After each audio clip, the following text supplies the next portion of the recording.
Our next guest says the Euro debt crisis may make the subprime mortgage fallout look like a warm-up. Scott Meinert is the Chief Investment Officer at Guggenheim Partners, and he joins us now. Scott, good morning. Good morning. How are you doing, Carol? I'm doing okay, but I have to tell you, you got my attention last night reading your report. It's called The Opening Act to the Broader Crisis. So the subprime meltdown is the opening act, and the European crisis is going to be much worse? Well, I think so. I mean, the scale of the European mess is very big. And, when you look at what subprime was to the United States, where, it was a pervasive asset class, which every household in America had some kind of exposure to, you look at Europe and you have a very analogous situation. Every bank in Europe has some kind of exposure to the sovereign risk of the country or has some risk to some other European bank. And as we know at this point in the game, most of the risks have not been fully exposed. And even the stress tests on the European banks didn't require the banks to mark down their sovereign debts to market. So there's a lot of stuff hidden under the carpet here.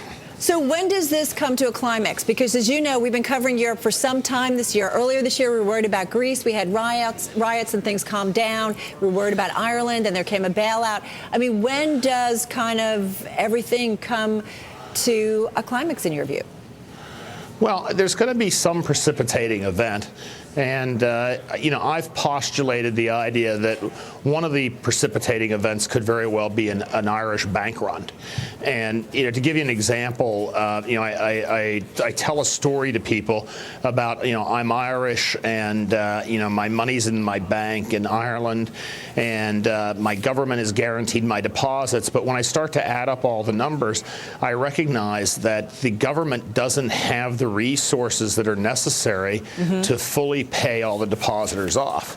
And if the government doesn't have enough euros, since the government of Ireland doesn't have a printing press, that's controlled by the ECB, then how are they ever going to pay me back if everybody shows up all at once and wants their money? Right. But you already say that there's been a bit of a run on the Irish banks, don't you? I mean, you look at some numbers and you're saying you're starting to see that already. Well, yeah, it's about 20% of foreign deposits have been withdrawn from the Irish banking system over the last year, and about 5% of domestic deposits.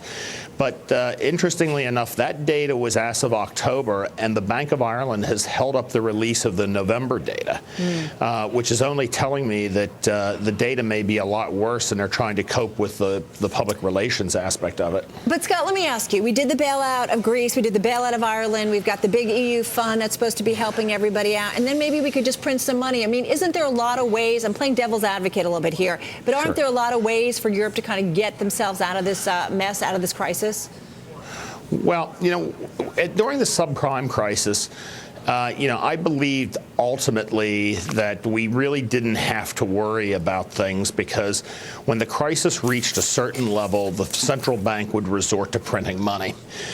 In Europe, I think that's the same issue. The ECB will ultimately resort to printing money, and when they get to that point, that will stop the slide. But the problem is that the ECB has been very hesitant to grow the money supply. Money growth in Europe is basically unchanged over the last 2 years, as opposed to the United States, where we've had massive amounts of quantitative easing.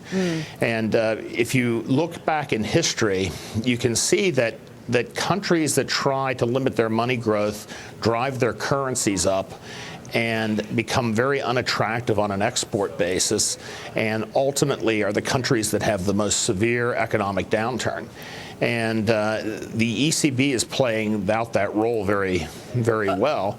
And we're starting to see an impact on all these peripheral countries. All right, Scott, so let's talk timeline here. So you're saying that this plays out in the next year, in the next 6 months, that we see the European financial crisis come to a head?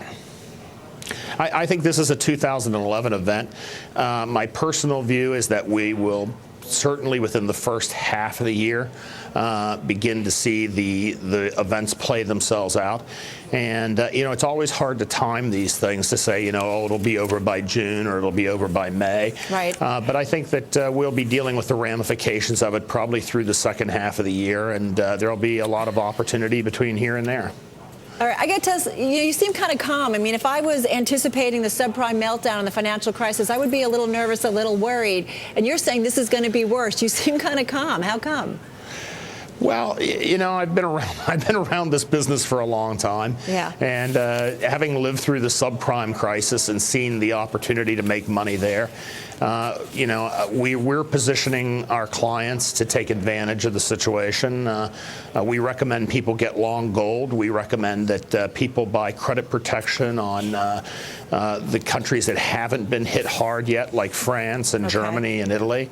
And there's an opportunity if you want to short the euro. So this is a money-making opportunity. All right, good to get some time with you. And Scott, it is a great read. Thank you so much. Appreciate it.